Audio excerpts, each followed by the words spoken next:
The newest trend on the internet has been all of these Gen Zers complaining about the 40-hour work week. And although many people are pointing to the Federal Reserve and the inflation of the money system, they're not getting the full picture. By the late 1800s, people worked 10 hours a day for 6 days a week, 60-hour work weeks. But that was forever changed by Henry Ford, who reduced the work week to 40 hours. He believed that 8 hours a day, 5 days a week was enough, and people needed one extra day to spend with their family and one day for the Lord. And this guy was pro-people. He paid his workers double the salary of every other company in the industry. And your salary automatically went up if you were married and for each kid that you had. And he offered bonuses to workers for being sober and living a moral life. He even had his staff create a list of jobs that could be done by blind and disabled people. He hired them and paid them double the salary of able-bodied people that worked for his competitors. Now, this is all about to come together. As in 1913, a small group of powerful bankers gained a monopoly over the printing of money through the creation of the Federal Reserve Act. This is the start of the inflation that everyone talks about, and it also gave the banks the ability to do something called fractional reserve banking, essentially to lend out money that they don't have. So if you were to put $100 in a savings account, the bank could take 90 of those dollars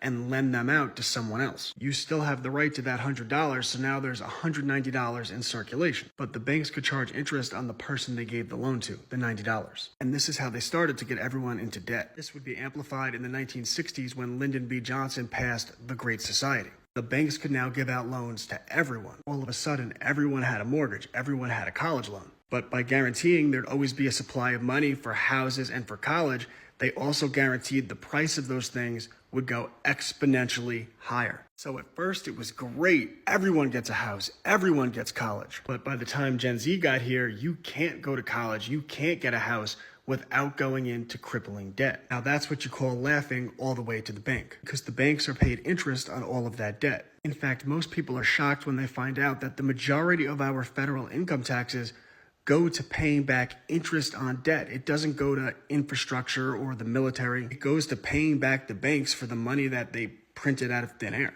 This is inflation from usury, the practice of giving out loans and charging interest for the money. But it doesn't just inflate the price of money, it deflates the value of your time. So the things you used to get for 40 hours of work now requires 120 hours of work. But there's only 24 hours in a day and you can't get more of it. Now, Henry Ford did not want people in debt because the Bible said that usury is a sin. And Ford took this stuff seriously. So he created a school in which the tuition was free. In fact, he paid you a salary for going to the school. The catch was that you couldn't touch the money. It had to go into a savings account until you graduated. And when you graduated, you would have a job waiting for you and lots of money in your pocket. Ford and most Americans were really against usury at the time. In fact, if you go back to the 1950s, there was something called state usury laws. Financial institutions weren't allowed to charge more than 6% interest. Well, today, Americans pay an average of 27% interest on their credit cards. And that's because the state usury laws were deregulated by the Monetary Control Act in 1980. It gave financial institutions the ability to charge